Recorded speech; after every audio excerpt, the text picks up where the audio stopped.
Hey everyone, on today's video I'm going to show you how to connect Oanda to MT5. So first we're going to need the MT5 app, so we're going to download it. Then next we're going to open it.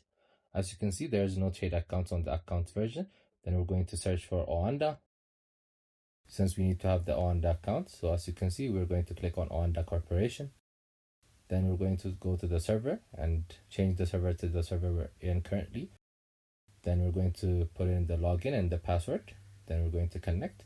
As you can see, it's asks us to change the password, but that's fine. You could change the password later. As you can see, when we go to the account section, Oanda has been linked to our MT5 account. So next, all we have to do is trade and continue what we're doing.